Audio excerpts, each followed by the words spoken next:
Halo, Assalamualaikum. Jumpa lagi Football Belanda, ringan amatiran ala gua. Sebelumnya, thank you ya yang sudah memberikan masukan. Volumenya kecil. Ini tadi gua ganti gua pasang mikrofonnya ya. Mudah-mudahan sekarang suaranya sudah oke. Bisa jadi juga pada saat itu gua yang memang ngomongnya agak pelan ya. Kali ini agak break sedikit nih dari kerja. Gua mau ikutan sedikit ini ya, ngobrol ringan amatiran soal masalah yang lagi happening sekarang. Siapa lagi kalau bukan kepindahan ya Lionel Messi dari Barcelona. Ini kan sudah selesai ya. Gua sempat bahas di breaking news beberapa video yang lalu. Dan Fabrizio Romano ini kan sudah mengeluarkan berita lagi ya. Ada pertanyaan, kenapa sih Fabrizio Romano ini kok bisa akurat ya? Ya, setelah gue baca-baca, karena memang dia ini sumbernya itu banyak ya. Dia ini bahkan konon sehari itu bisa melakukan 50 telepon ya. Ngecek hotel, ngecek agen, ngecek klub, ngecek segala macam. Dan dia ini hanya mengabarkan lewat Twitter tuh yang sudah pasti ya. Jadi itulah kenapa kita ini keakuratan berita dari Fabrizio Romano ini cukup tinggi, katakanlah demikian, karena memang ya sumber dia banyak dan dia hanya mengabarkan yang sudah pasti-pasti saja. Anyway, kabar dari Fabrizio Romano kalau Lionel Messi ini semakin dekat ke Paris Saint-Germain. Nah, gua ini pengen ngobrol dengan amatiran, singkat aja ya. Gimana sih nih pengaruhnya ya kalau gua ngelihat nih kepindahan dari Barcelona ya. Apakah ini sesuatu yang memang bagus bagi Barcelona atau justru bagaimana gitu ya? Ya, kalau gua ngelihat ini kan Messi ini sudah seperti ya Barcelona gitu loh. Bisa dikatakan seperti itu ya, lebih dari ikon karena Barcelona identik sekali dengan Messi selama dalam kurun waktu berapa tahun, mungkin 10 tahun lebih ya. Begitupun juga sebaliknya. Memang betul Messi ini salah satu pemain terbaik di dunia yang ada sekarang, tentunya bersama Cristiano Ronaldo ya, dengan amatiran ala gua. Banyak gelar terutama yang sudah diberikan kepada Barcelona ya, gelar domestik maupun juga Eropa, pun dia baru saja juara Copa America bersama Argentina yang menambah tentu saja value dari seorang Lionel Messi sendiri ya. Cuman ya kalau gue sih menilai Barcelona ini kan selama kurun waktu katakanlah 3-4 tahun belakangan katakanlah ya, dengan amatiran gue ini kan mengalami up and down gitu ya. Baik itu di La Liga, terutamanya di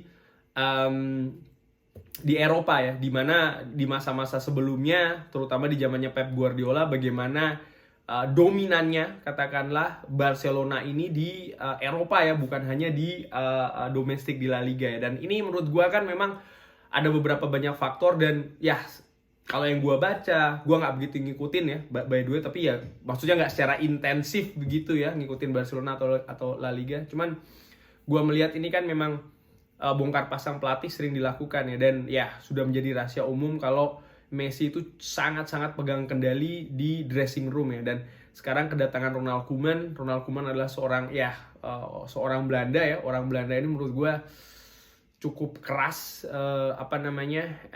sifatnya, karakternya katakanlah, sangat susah diatur ya, dan ya dia bekerja sesuai dengan koridornya gitu. Kalau manajer ya dia manajer, pelatih yang mengatur pemain, bukan sebaliknya ya. Dan menurut gua gonjang-ganjing ini kan Messi caps atau tidak ini sudah terjadi dari tahun lalu ya, dimana pada saat itu Koeman juga kalau gua ngelihat tidak secara frontal mengatakan dia ingin supaya Messi stay atau dia ingin seperti kayak Setien katakanlah yang tidak suka dengan Messi. Tapi menurut gua lebih ya mengambil posisi cenderung di tengah, dan ini kan menurut gua tanda tanya gitu ya. Pun juga bagaimana dia ini sempat mencadangkan Messi ya di awal-awal musim lalu ya, dan menurut gua ini kan ya bisa jadi taktikal ataupun non taktikal juga ya. But anyway, kepindahan Messi sih menurut gue ya dengan amatiran, kalau gue ngelihat sih ini sesuatu yang oke. Ada sisi negatifnya, seorang icon ya sudah memberikan banyak kepada klub ya kan, besar bersama klub itu sendiri, akhirnya harus pergi ya. Tapi jangan lupa rules number one ya, no player is bigger than the club. Nggak ada pemain yang lebih besar daripada klub, nggak ada manajer yang lebih besar bersama klub. Kita sebagai fansnya Manchester United, gua besar bersama Sir Alex Ferguson ya, dari pertama kali dia datang memberikan begitu banyak gelar kepada Manchester United. sosok yang menurut gue jadi andalan gue ya. Setiap kali Manchester United menghadapi masa-masa sulit, menghadapi tim-tim sulit, gue selalu percaya kita punya Ferguson, kita punya Sir Alex.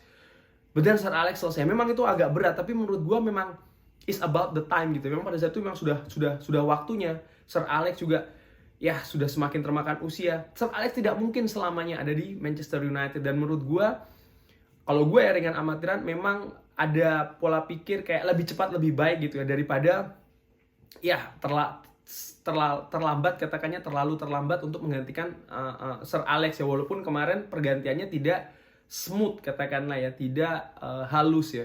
Ini pun juga yang terjadi dengan Lionel Messi. Tapi menurut gue kalau dibilang tidak smooth ya nggak juga ya. Karena apa? Ada banyak faktor.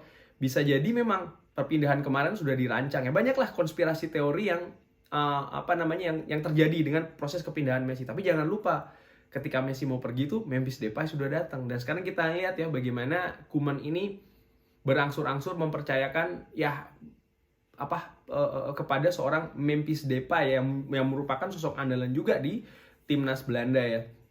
Jadi ada sedikit ya, kalau dibilang mendadak ya gue juga tidak setuju begitu ya. Kalau dibilang ini terlalu halus juga sudah smooth ya belum tentu juga, karena kan kejadiannya sangat sangat cepat begitu ya. Ya menurut gue sih banyak konspirasi teori, tapi in the end gue melihat ada sisi positif juga. Oke, Icon itu pergi ya, itu sisi negatif. Sisi positifnya ya waktunya Barcelona berbenah, karena memang at some point pasti Lionel Messi akan selesai di Barcelona ataupun dengan karir sepak bolanya ya. Jadi ketergantungan ini harus semakin dikurangi begitu ya, karena memang kalau kita ngelihat dari sisi Messi sendiri juga, Messi sepertinya tidak seperti Cristiano Ronaldo ya yang punya keberanian pindah atau seperti apa gitu. Dia sangat nyaman di Barcelona. Barcelona pun juga seperti itu, which is membuat gua nih ringan amatiran itu bisa jadi bagus, bisa jadi tidak gitu ya. Karena apa? Again, klub ini akan terus, pemain ini akan ada waktu selesainya gitu loh. Dan ini harus disadarin. Ini yang menurut gue sisi positif dari kepindahan seorang Lionel Messi ya. Karena apa? Ya mau nggak mau sekarang Barcelona harus dipaksa membenah ya. Tadinya yang terlalu menggantungkan kepada Messi, sementara Messi sudah 34 tahun dan akan terus tergerus usia ya. Ya ini sisi positif gitu loh. Barcelona bisa melakukan ya revolusi secara Spartan ya, katakanlah demikian ya.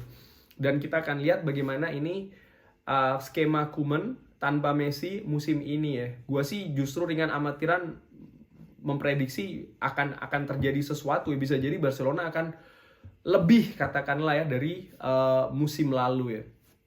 Tapi di sisi lain, ini cepat aja ya, bagaimana dengan Paris Saint-Germain yang akan mengambil Lionel Messi ya? Well, ini bukan tugas gampang. Karena apa? Gua so far belum impress dengan Pochettino ya, apa yang diraih bersama PSG. PSG gagal juara Ligue A, gagal di Trophée de Champion ya, pertemuan antara Lille dengan PSG ya, juara Cup dengan juara Liga, katakanlah musim lalu kalah.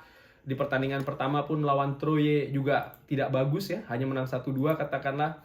Dan ya jangan lupa loh ya, ada pepatah mengatakan power tends to corrupt. Absolute power corrupt absolutely. Artinya apa? Power itu ada kecenderungan untuk korupsi. Power yang absolut, korupnya juga akan absolut. Artinya begini loh, maksud gue, ini teori politik ya. Maksud gue begini, Messi ini kan sedemikian menguasai ruang ganti begitu ya. Dia punya kekuasaan, dia punya segalanya. Dan bagaimana setelah dia pindah ke Paris Saint-Germain? Apakah akan mulus-mulus aja? Kita tidak bisa melihat hanya dari sisi teknis ya. Ini juga pasti akan terjadi benturan di kamar ganti ya. Apalagi Messi juga sudah punya teman di sana ya, katakanlah ada Neymar dan lain-lain. Ini pasti tidak akan smooth katakanlah. Karena walaupun katakanlah dari sisi teknis dia memang bagus, akan menambah value dari PSG, tapi apakah ini akan smooth saja? Karena ya oke, ada Angel Di Maria, ada ya pemain-pemain yang dekat lah katakanlah dengan Messi. Tapi jangan lupa, di sana juga ada seorang Sergio Ramos. Ya kan? Ini kan akan menarik ini friksi yang akan terjadi di PSG, di mana kita tahu bagaimana hubungannya antara Madrid dan Barcelona ya. Belum lagi pemain-pemain asli PSG, pemain-pemain Prancis yang ada di sana, yang kemungkinan ruang penguasaannya di kamar ganti akan berkurang begitu loh. Jadi menurut gua ya apakah ini berkah atau musibah untuk PSG? Ya ini menarik untuk kita saksikan ya. Pochettino pasti menurut gua ini tidak akan smooth. Dia juga akan menghadapi hard time dengan seorang Lionel Messi. Thanks for watching, jangan lupa like, jangan lupa subscribe ya. Ikutin terus Football Belanda ringan amatiran ala gua. Ciao. Assalamualaikum warahmatullahi wabarakatuh.